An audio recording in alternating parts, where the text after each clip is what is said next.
Hi friends, అందరికీ very good morning అండి. ఈరోజు క్యాబేజ్ ఫ్రై అండి. క్యాబేజ్ ఫ్రై ఎలా చేసుకోవాలి సింపుల్గా జస్ట్ ఒక 10 minutes నేను ఎక్స్ప్లెయిన్ చేస్తానండి.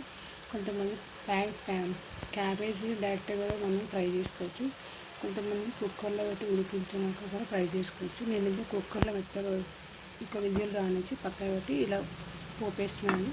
ఫస్ట్ కొంచెం ఆయిల్, కొంచెం ఆవాలు, జీలకర్ర, వెల్లుల్లి పేస్ట్, ఉల్లిపాయలు వేసి నూనెలో వేసి గోలించాక మనం పక్కగా ఉడికించి పెట్టుకున్న క్యాబేజీని ఇందులో వేసి కాస్త ఒక 10 minutes నూనెలో ఇలా గోలించాలండి.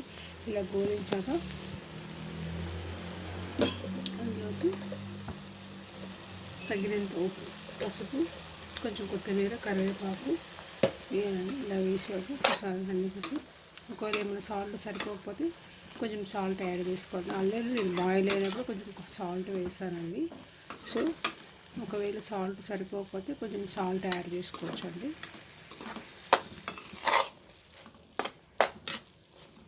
సో ఇలా అయినాక ఒక 5 minutes ఇలా ఉంచి తగినంత కారం యాడ్ చేసుకొని కొంచెం పైనుంచి కొబ్బరి పొడి అయినా పుట్నాల పొడి అయినా యాడ్ చేసుకుంటే వేడివేడి రైస్లోకి చాలా బాగుంటుందండి. విత్ చపాతీలోకైనా కాంబినేషన్ బాగుంటుందండి. సో మీరు నాకు తెలిసి చపాతీకి కాంబినేషన్కి చపాతీలోకి వేడివేడి రైస్లోకి అయితే చాలా బాగుంటుందండి. ఒకసారి మీరు కూడా ట్రై చేయండి ఫ్రెండ్స్.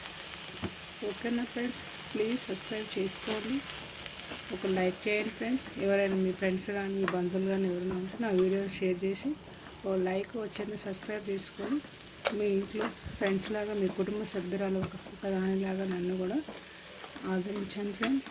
ఓకేనా ఫ్రెండ్స్. సో ఇలా ఫ్రై చేసుకోవాలండి. ఇలా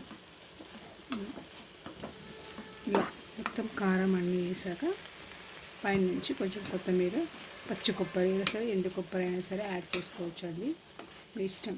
కొంతమంది నచ్చకపోతే పల్లీలు పొడి, పుట్నాల పొడి కూడా యాడ్ చేసుకోవాలి. ఎందుకోసం అంటే యాడ్ చేస్తారంటే టేస్ట్ కోసం అని, కొంచెం బాగుంటుంది అని అట్లా యాడ్ చేస్తారండి. సో నేనైతే ఇలా సింపుల్గా వేసాను. క్యాబేజ్ అయితే కొంతమంది పెసరపప్పుతో చేసుకుంటారు, కొంతమంది శనగపప్పుతో చేసుకుంటారు, కొంతమంది కందిపప్పుతో చేసుకుంటారండి. సో నేనైతే ఏ పప్పుతో చేయలేదండి, ఓన్లీ ఉత్తి క్యాబేజీని ఇలా హాఫ్ బాయిల్ చేసి ఇలా ఫ్రై చేశానండి. మీరు కూడా ఒకసారి ట్రై చేయండి ఫ్రెండ్స్. ఓకేనా ఫ్రెండ్స్, ప్లీజ్ సబ్స్క్రైబ్ చేసుకోకుండా మర్చిపోకండి. ఒక చిన్న లైక్ చేసుకోండి ఫ్రెండ్స్. Okay, bye.